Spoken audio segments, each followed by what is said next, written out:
Warahmatullahi wabarakatuh.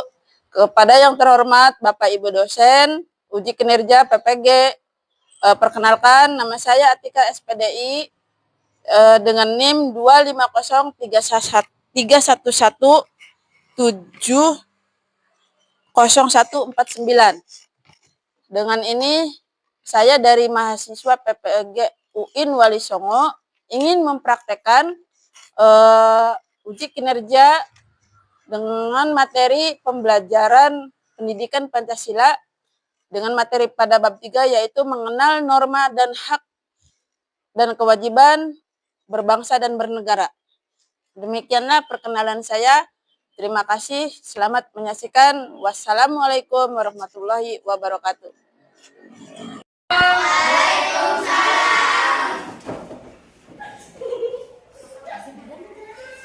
Apa kabar anak-anak? Baik. Gimana kabarnya?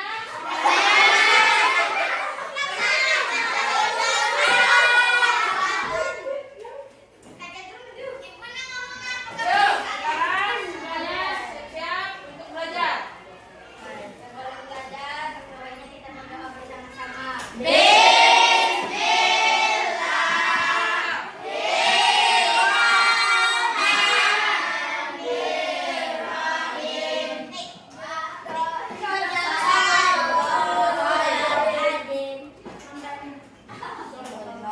Ya udah, sekarang Ibu akan mengabsen kehadirannya, ya.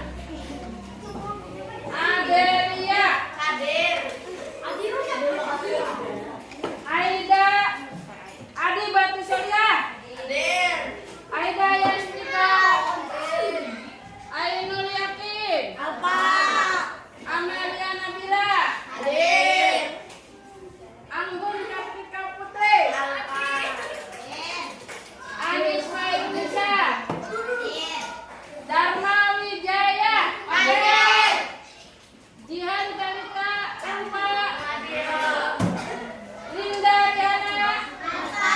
Kenapa nggak masuk? Nggak tahu. Ada yang tahu apa di rumah? Nggak tahu. Muhammad Abizar Abdulmari. Hadir. Muhammad Adi Gusnawi. Muhammad Azkarna. Hadir. Muhammad Fikri. Hadir. Nurul Hakim. Hadir. Oki Pratama. Hadir. Ya, Oki sudah memberitahukan kepada Ibu bahwa beliau sedang sakit. Ya, kita doakan semoga teman-teman kita sembuh ya. Amin. Raihan Saputra. Hadir. Semoga cepat sembuh semuanya yang sedang sakit. Amin. Rika Amalia. Hadir. Rohima. Hadir. Salahin Hasanah. Hadir. Silvi Rahayu. Hadir. Semoga hari ini bisa semangat untuk belajar. Kita tepuk semangat dulu untuk belajar. Tepuk semangat.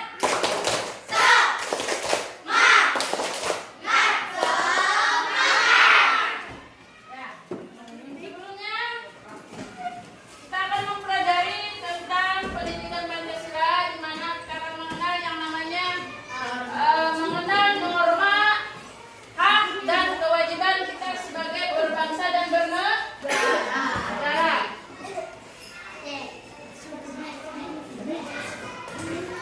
Sebelumnya kalian sudah mempelajarinya di kelas 5 ya, yaitu tentang norma-norma.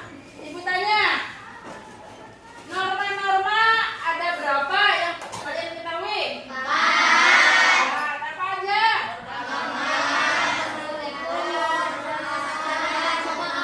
Coba yang kompak.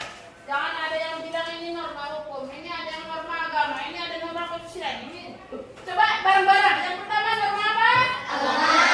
Yang kedua? Yang ketiga? Dan yang keempat? Hukum. Itu adalah merupakan norma-norma yang perlu kalian ketahui, di mana norma sendiri merupakan apa? Artinya? Betul, norma adalah aturan.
pertama, kita sebagai umat beragama tentu saja kita harus bisa melaksanakan kewajiban-kewajibannya, menjauhi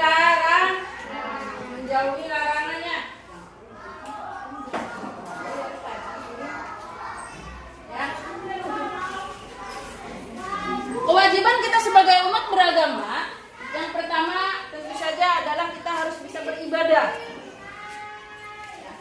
Kita harus bisa beribadah menurut ajarannya agama masing-masing. Kalau untuk umat muslim, itu tanya Rohimah, kewajiban agama tempat beribadahnya di mana? Tempat ibadahnya di mana? Tempat ibadahnya di masjid. Kalau untuk umat Kristen di mana ada? Umat Kristen. Ibu tanya tempat ibadahnya di gereja, betul. Lalu kalau tempat ibadahnya untuk umat Hindu, Adi di mana? Hindu. Kan kalian sudah kelas 6, masa nggak tahu tempat ibadahnya? Nanti gimana kalau mengenal kitab-kitab sucinya? Di mana? Tempat ibadahnya? Pura. Ya. Lalu untuk tempat ibadahnya orang Buddha, pakai di mana? Wihara, betul. Lalu untuk orang Konghucu di mana? Di Bak?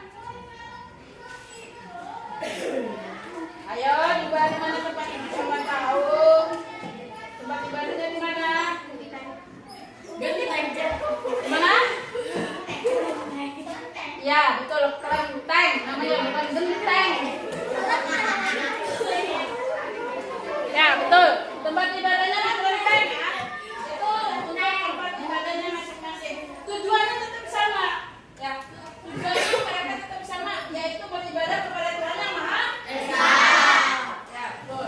Beribadah kepada Tuhan yang Maha Esa. Dan itu, kenapa kita harus bisa memiliki yang namanya agama?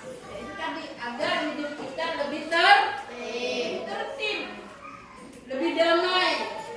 Kalau kita tidak memiliki agama, mungkin di luar sana banyak masih belum mengenal agamanya. Contoh, orang luar mereka banyak yang tidak memiliki agama, sehingga mereka hidupnya bebas dan memiliki aturan. Berbeda dengan di kita. Ya. Lalu berikutnya ada norma kesusilaan. Nah ini norma kesusilaan di sini, yaitu yang bersumber dari hati nurani. Contoh, dari hati nurani ini adalah bersikap jujur. Kita harus bisa bersikap jujur. Lalu apa lagi selain bersikap jujur? Karena bertimbul dari hati nurani loh. Dari sini kesusilaannya. Apa? Ada teman yang jatuh. Contohnya lebih real. Nah, kita harus diapain? Tolong, itu merupakan hati nurani kita. Nggak mungkin. Ya, nggak mungkin kita membiarkan mereka jatuh lalu akan diam saja. Ya, otomatis karena kita mempunyai hati nurani, akhirnya kita menolong. Lalu selain itu kita juga harus bisa berkata jujur. Itu selalu menandakan kepada kalian, berusahalah untuk jujur, walaupun itu terhadap orang tua, apalagi dengan teman. Yang namanya manusia yang dipegang itu adalah ucapan. Kalau kita sering berbohong, ya, sering membohongi orang tua, sering membohongi teman, akhirnya apa?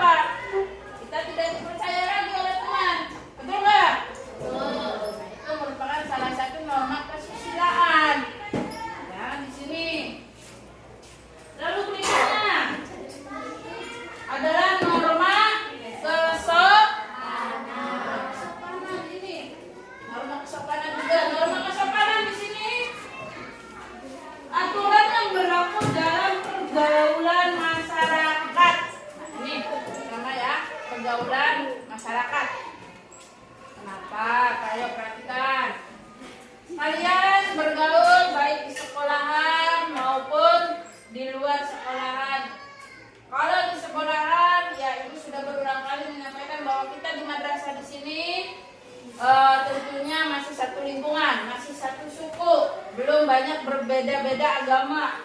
Tetapi kalau kita sudah di luar ya, kalau kita sudah ada di kota, maka kehidupan banyak sekali. Ada yang beda agama, ada yang Islam, ada yang Kristen. Maka kita harus bisa bersikap menghargai mereka gitu loh. Jangan sampai kita membeda-bedakan. Ibu sendiri pengalaman ibu, seperti yang sudah ibu berceritakan kepada kalian, ibu punya teman Kristen, pernah punya orang teman Buddha, tapi mereka, ibu menghargai mereka. Ya.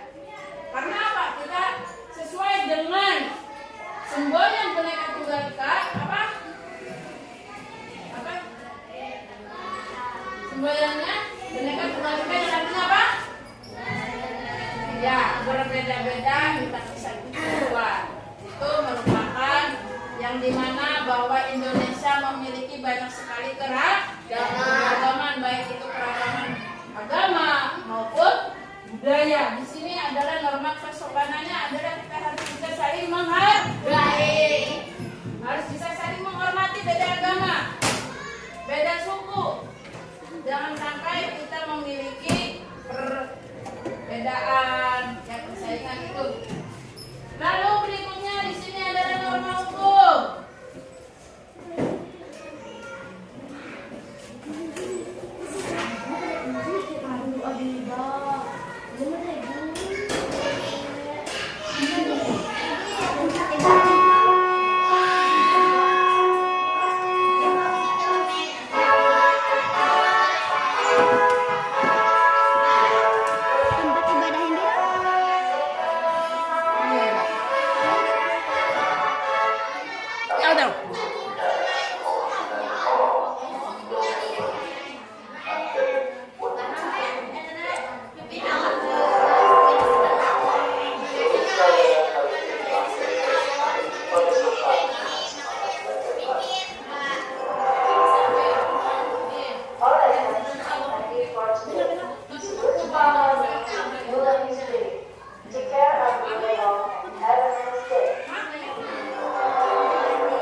Kita lanjutkan lagi. Tadi kepotong dengan adanya bel dari kelas 1 untuk pulang ya. Di sini yang berikutnya adalah yang terakhir adalah norma hukum. Norma hukum itu adalah norma yang dibuat oleh pemerintah ataupun lembaga. Di mana norma hukum di sini banyaknya lebih secara tertulis ya. Di mana kalau dilanggar maka akan mendapatkan apa? Sanksi atau hukuman. Itu untuk norma hukum. Kalau untuk kecilan ataupun kesopanan, sanksinya bukan secara tertulis. Namun di sini kebanyakannya adalah sanksinya oleh masyarakat itu sendiri. Ya. Di sini ada norma hukum, salah satunya yaitu tentang peraturan lalu lintas. Peraturan lalu lintas, kalian tahu lalu lintas? Tahu.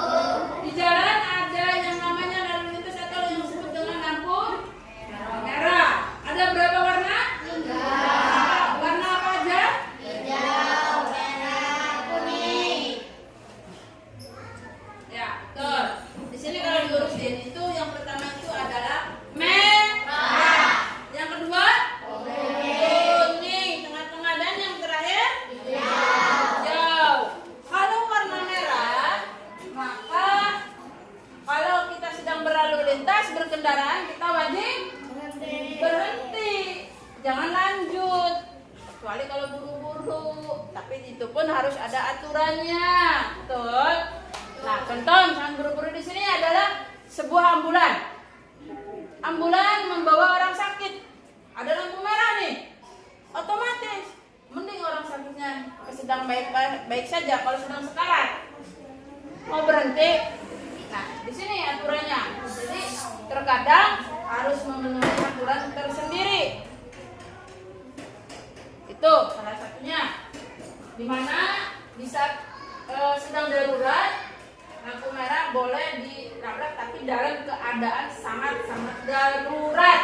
Bu, ada yang menangnya pasti ambulan mendatang. Ya, tuh salah satunya.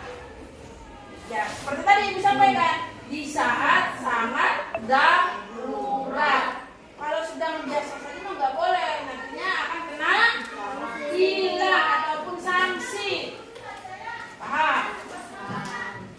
Dari sini ada yang perlu ditanyakan lagi? Ya, silakan bertanya. Barangkali kurang paham, kurang jelas dalam tentang norma-norma dalam kehidupan keseharian kalian, baik itu di dalam lingkungan sekolah maupun di rumah, baik di rumah ataupun di masyarakat. Silakan, tanyakan. Ayo.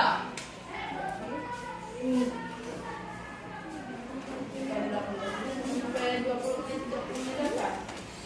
Itu 70 menit ibu tuh. Ya, ada sini.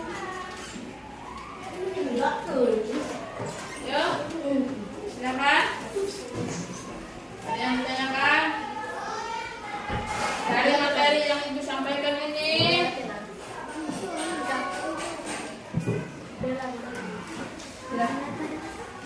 Gimana?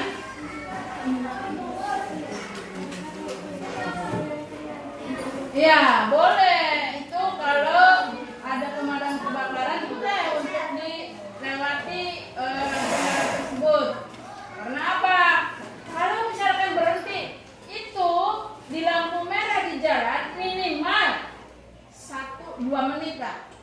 Karena misalkan ada perapatan nih ya, ada perapatan yang satu sebelah kanan ataupun sebelah kiri. Nggak mungkin yang satu 1 menit, yang satu udah berapa menit? Udah hampir 3 menit, udah 2 menit, satunya lagi 1 menit, udah 3 menit, dan masa menunggu lama banget kebak habis itu. Jadi untuk damkar pun itu boleh untuk lanjut, ya. Ya itu tadi saya sampaikan. Kalau untuk memenuhi melewati lampu merah walaupun tandanya merah dalam keadaan urgent ataupun darurat. Mana? Polisi. Yang nggak boleh tetap saja. Walaupun dia seorang petugas, tetap harus mematuhi aturan yang ada. Seperti tadi bahwa yang namanya norma hukum itu merupakan norma yang dibuat oleh lembaga ataupun pemerintah yang secara tertulis. Apalagi seorang polisi, mereka yang harus patut diteladani oleh masyarakat. Ya. Kalau misalkan polisi itu sendiri melanggar, apa yang dikatakan oleh masyarakat? Ya, maka akan dijadikan bahan omongan, pembicaraan. Polisi aja melanggar, masa kayak orang biasa nggak mau melanggar, betul nggak? Ada lagi, silakan. Apa? Ada yang tanyakan? Silakan. Gimana? Ayo yang laki-laki. Ditanyakan lagi? Mangga?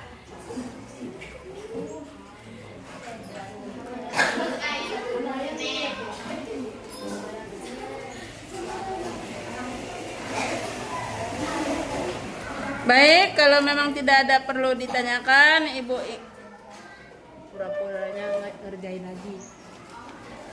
Ibu akan memberikan hasil evaluasi kalian dalam arti di sini ingin tahu sejauh mana kalian memahami arti dari norma-norma yang tadi dipelajari. Nah, ya.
yang Ibu ingin tahu sejauh mana kalian memahami materi yang sudah Ibu sampaikan.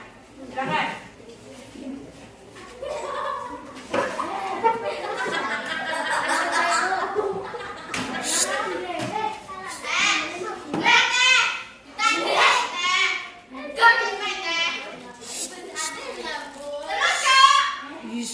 Itu lagi direkam nanti.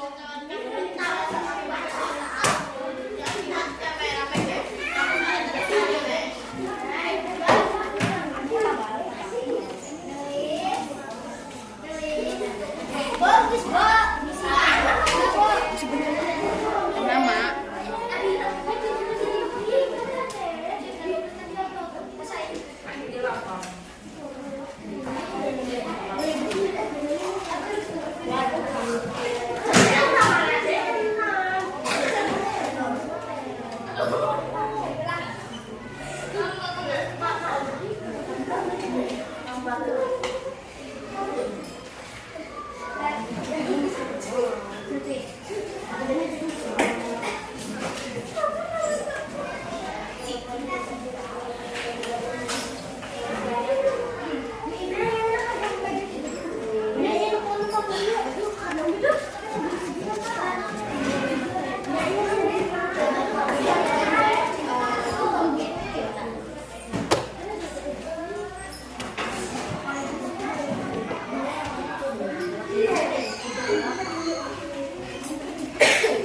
Dibaca baik-baik soalnya. Jangan buru-buru untuk mengerjakannya ya.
Sudah semuanya?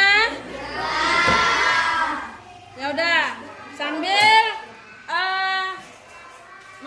pembahasannya kita bahas bareng-bareng ya untuk soal tersebut. Yuk kita bahas masing-masing.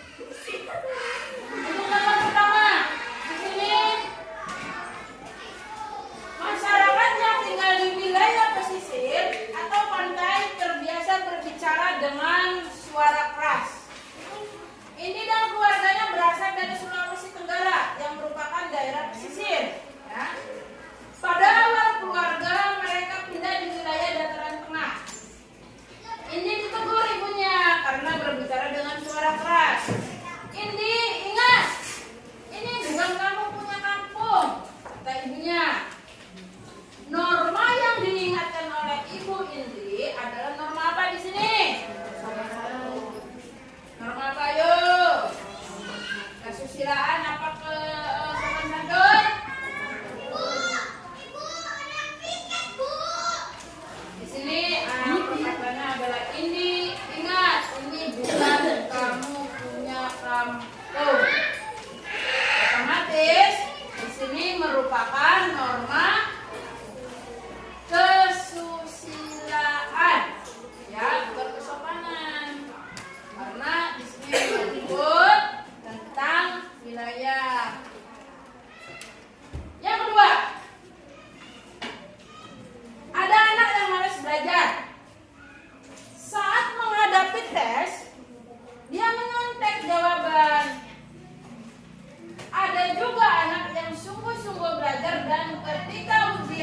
dia mengerjakan dengan jujur. Meskipun nilainya kadang lebih rendah dari anak yang menyontek. Anak jujur ini percaya bahwa Tuhan tidak tidur. Ketidakjujuran pada saatnya akan membuat pelakunya menderita di dunia atau di akhirat. Dalam cerita tersebut, anak yang mengabaikan norma agama adalah anak yang mana ini? Betul, jawabannya? Ya, anak yang menyontek. Dan yang ketiga, norma yang ditaati dapat menjaga nilai-nilai kebaikan dalam kehidupan karena norma apa ini?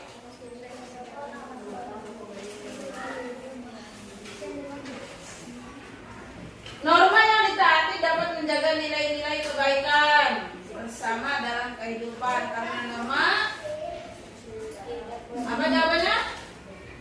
Ya, B. Karena norma menimbulkan hukuman bagi yang melanggar. Sama halnya dengan norma hukum. Norma hukum. Gimana norma hukum di situ adalah kalau kita melanggar, maka akan mendapatkan sanksi. Ya. Lalu berikutnya, pembukaan Undang-Undang Dasar 1945 memuat tujuan berdirinya negara Indonesia. Salah satunya adalah negara melindungi segenap bangsa Indonesia dan seluruh tumpah darah Indonesia. Kewajiban negara terhadap warga yang sedang berada di luar negeri adalah kewajibannya apa? Kewajibannya ada di luar negeri. Sini. Ya, betul. Jawabannya A, meminta membuat paspor. Apa tujuan paspor di sini? Agar warga negara Indonesia itu terdata bahwa mereka pergi ke luar negeri. Ya. Jadi kalau kalian ingin pergi ke luar negeri, wajib memiliki paspor. Apa? Ya tadi tujuannya untuk kalian. Oh iya, si A, misalkan si A ini pergi kemana tujuannya? Korea, ke Amerika, atau ke Malaysia, itu akan terdata, akan diketahui bahwa penduduk Indonesia sebagian pergi ke negara. Imigrasi, di kantor imigrasi, kalau ingin membuat paspor, mau kemana kamunya Den? Barangkali mau ke luar negeri. Nah, barangkali mau ke luar negeri dengan tujuan yaitu belajar Pak, ataupun kita mencari nafkah atau menjadi TKW, ya. Tapi di sini TKW-nya ataupun tenaga kerja kita harus bisa lebih tinggi. Jangan bisanya istilahnya jadi PRT. Ya di sini ibu tidak merendahkan ya, tapi setidaknya kerja di pabrik lah, kan itu lumayan gajinya ya. Setidaknya apa tujuannya? Yaitu untuk memperbaiki kehidupan keluarga. Paham? Berikutnya, tertib berlalu lintas membawa keselamatan bagi banyak orang. Ini menunjukkan hubungan pemenuhan kewajiban untuk tertib menghasilkan pemenuhan hak rasa aman. Pihak yang bertanggung jawab agar hak dan kewajiban terkait dengan berlalu lintas berjalan seimbang adalah siapa? Di sini siapa? Ya betul, seluruh warga masyarakat, baik itu polisi maupun TNI dan masyarakat dan yang lainnya. Bukan hanya polisi dan ya betul. Gimana? Sudah paham? Ya, boleh dikumpulkan.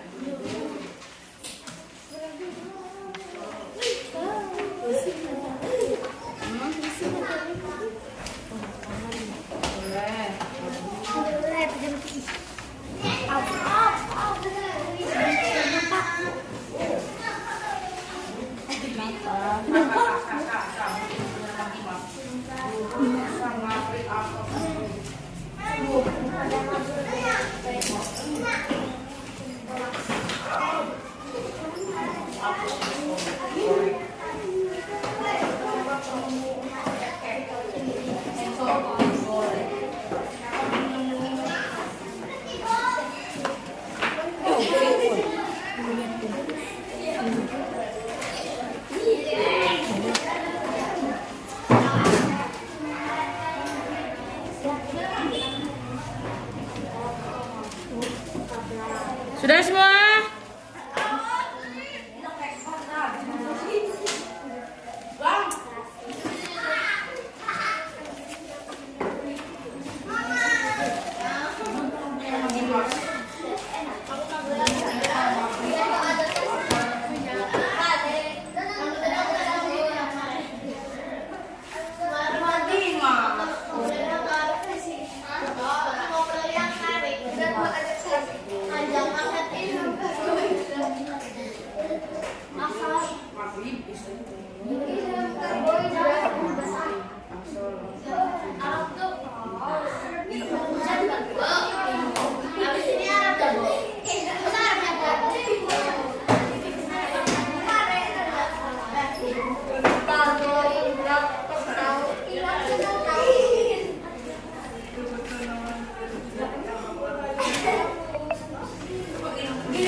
Ya udah semuanya, sekarang saya akan menyimpulkan dari hasil pembelajaran tadi tentang norma agama. Kesimpulannya,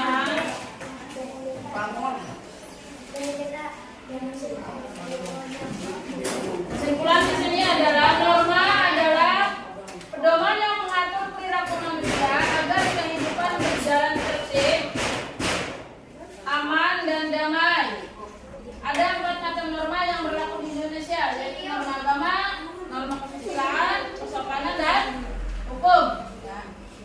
Dengan mematuhi norma, kita dapat hidup rukun, saling menghormati, serta menjaga ketertiban di rumah, sekolah, maupun di masyarakat. Jadi, Ibu ingatkan sekali lagi bahwa tolong patuhi aturan-aturan yang ada.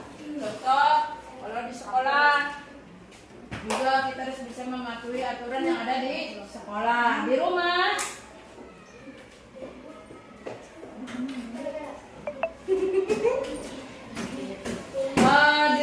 kita juga harus bisa mematuhi aturan yang ada di rumah. Semuanya di masyarakat kita penuhi aturan norma yang ada di masyarakat. Udah, mungkin itu saja pertemuan untuk hari ini. Kurang lebihnya Ibu mohon maaf. Sebelumnya Ibu ucapkan terima kasih. Sampai ketemu besok lagi. Wassalamualaikum warahmatullahi wabarakatuh.